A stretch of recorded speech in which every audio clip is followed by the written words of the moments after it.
Hey, Abe, Coach Rolovich just told us that Jaden's going to be starting for you guys in the first game. Can you kind of talk about what Jaden's done throughout camp to kind of earn your guys' trust and improving the offense and really kind of rally the troops back there?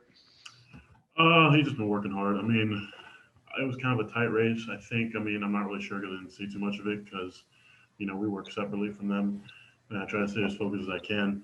Um, but I mean, he came in and we all liked him immediately. He wasn't an idiot for the first time he was here, and that's always good. When you have a guy who's basically locked in and we worked with him as much as we could throughout the summer when people were here and we were able to do stuff. And he really stepped up to the plate as much as he could.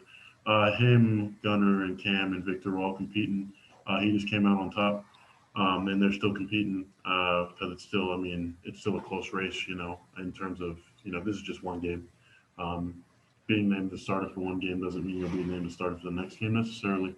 So he's got to keep his head down and keep trying to learn as much as he can. He is a young mind, young guy, a little bit immature at times, but we can fix that. There's nothing wrong with it. Everybody's a little immature when they first get in. Was he able to kind of win over the locker room like Gardner did a couple years ago, coming in as a new guy and didn't really have a lot of relationships and know a lot of people, but use his leadership to kind of win his way with the team? Uh, Sort of. I mean, Gardner and him are really kind of different people. I mean, the legend of Gardner stretching in his jock strap certainly isn't Jaden's thing. So he's not doing that. But I mean, he comes in, he has confidence with people. He's not a shy guy or anything. He's vocal, he's respectful. He's not, like I said, he's not an idiot. He's not a stupid freshman that we have to worry about off the field. And that's really like what we care about. The in the field, on the field stuff will take care of itself as long as you work hard. But you can throw it all the way off the field if you're acting stupid, and he doesn't do that.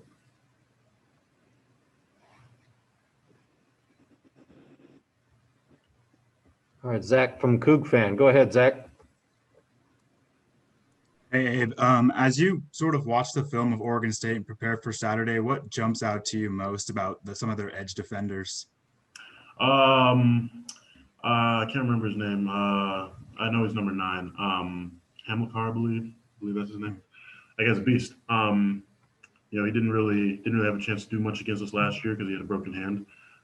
So I'm excited to compete against him this year when he's full force.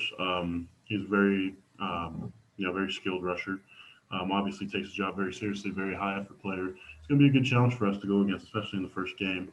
But you wouldn't have it any other way than that. You don't want it to be easy. Nothing's really fun unless it's difficult and you can succeed in it. And it's going to be a battle between us. And what was your reaction when you were named and voted by your teammates to be a team captain this year? I was appreciative of it more than anything. I didn't. I mean, I don't expect it, to come to me just because I've been here a long time. There's a lot of guys who have been here just as long as me, if not longer, who definitely deserved it. But just to be looked at as a leader and to be respected by those who voted me. I mean, I appreciate them for that. And it's my opportunity to step up to the plate and lead as best I can. To get this team moving in the right direction, especially with everything new that has just come in full force this year. Thank you.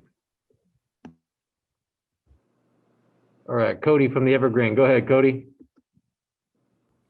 Hey, Abe, now that we're less than a week away from the first game, how excited are you to get on the field and to go against some live competition of, some other teams and finally, get to do that? I'm really excited. I mean, you can't tell really by looking at my face because I'm pretty monotone about it, but I see it. I mean, it's my job, right? Like this is my work. This is what I do, And, I mean, granted, I'm young, but I'm fortunate enough to be able to have played a game, a game to make. I mean, to really earn my living, I guess, and carried me through college, And a lot of people don't get this opportunity, so I don't want to take that for granted. I don't want to get too overexcited and get super high and be out there going all over the place, going too crazy, and I can't not let myself get excited about it because if I'm not excited, then why would I even be out there? So I'm trying to keep it in check as much as I can, just so I can get out and be as effective as I can. And Coach Rolovich kind of mentioned last week that the offensive line has had a consistent 5 guys along that front. How has that kind of helped getting those open spots locked in, and what has that been like, and just the talent on that group? Our talent's there. Our talent's fine. I mean, really, where the difficulty, so to speak, that might arise is just stepping up to the plate. And that's a five-man, five-position job, though. Just because a couple of us have experience, more experience than the other two.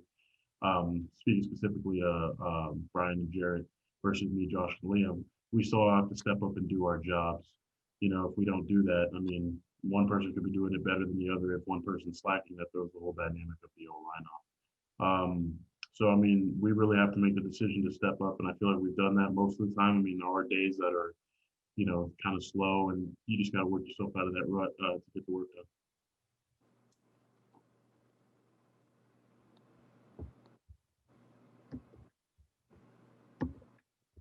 Any other questions for Abe Lucas? Just raise your hand. All right, Theo, go ahead. Have you thought about playing without any fans and how weird that might be to have that experience for the first time in your career, probably between high school, college, and before that, probably?